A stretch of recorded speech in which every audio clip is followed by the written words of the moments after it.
So there's no better time to celebrate a movie these days than an anniversary. People, of course, love those iconic zero number ending anniversary numbers, but of course you can't celebrate that, then the quarter century anniversaries are just as iconic. And that's what we have with Star Wars Episode 1, The Phantom Menace, celebrating its 25th anniversary with a re-release in theaters. Now, I've never had a lot of good things to say about The Phantom Menace as a whole. I think it's a pretty sloppy movie, misguided in a lot of aspects. I also never saw it or the other prequels in theaters when they came out, as I was too young to really care about Star Wars in that kind of way, as I was 4 years old when The Phantom Menace hit theaters in 1999. But given the massive money this re-release did on its opening weekend, and trust me, I had plenty of friends letting me know about it, and it seemed like they had a good time at the re-release. It also helps that it was May the 4th be with you weekend, and how I basically had nothing better to do.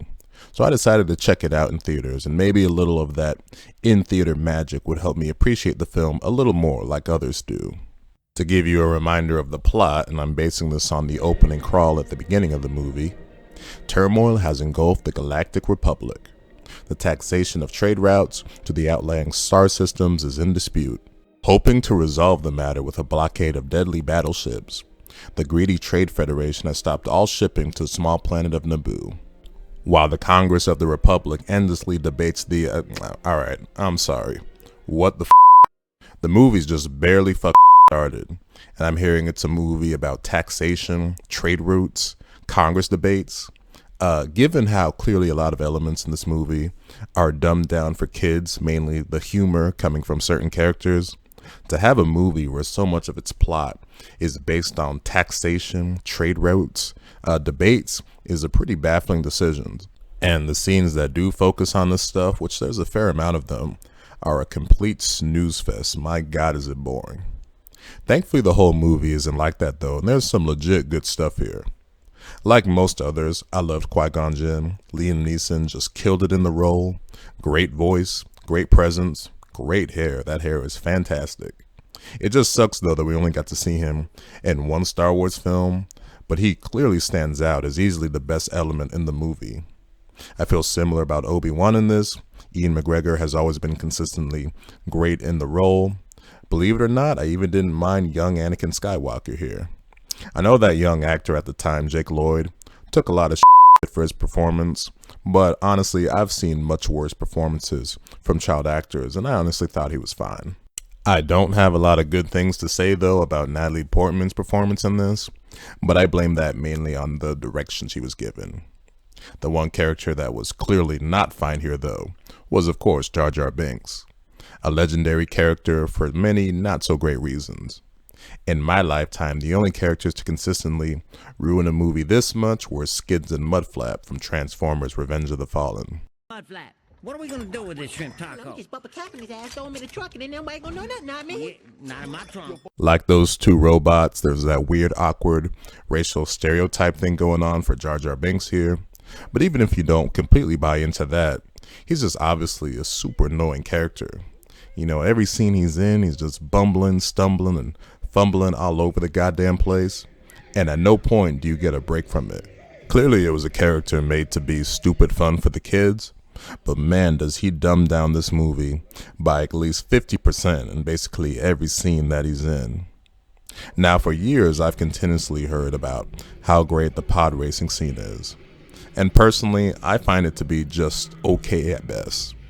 It definitely has some adrenaline fun for a few minutes there, but honestly, I find it to drag and just go on for far too long. And about 5+ minutes into it, I was just like, alright, I'm already tired of this shit.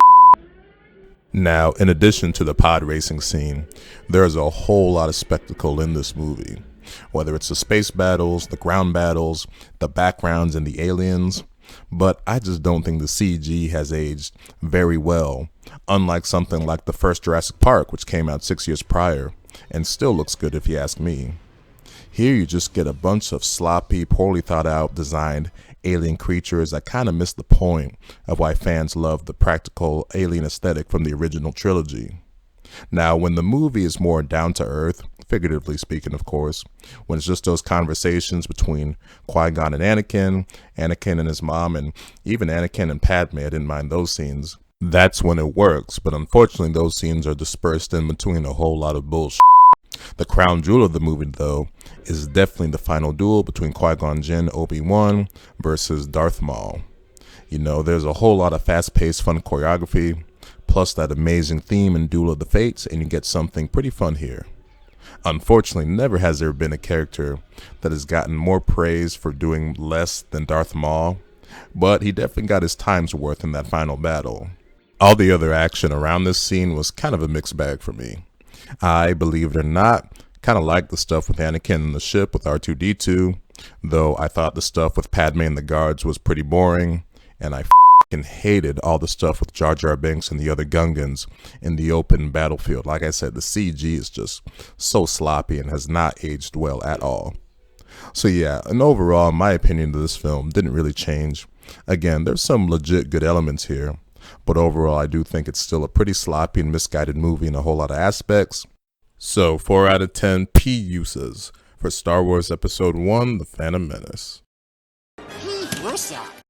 The movie was honestly putting me to sleep in a whole lot of parts, and it felt like a lot of the audience that I was seeing the movie with dozed off too.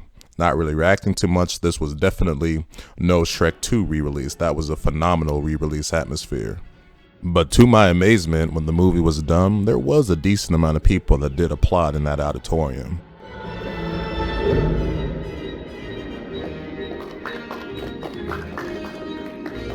In fairness, for a lot of fans, this is actually probably the first Star Wars film that they did see, whether it's you're someone that watched it when it first came out in 1999, or if you're a new fan who you were recommended to watch the chronological order rather than the release order, which you should definitely always go with the release order. And there's no doubt that given how people think of the sequel trilogy now, that definitely probably improved many people's feeling on this film and the prequels as a whole.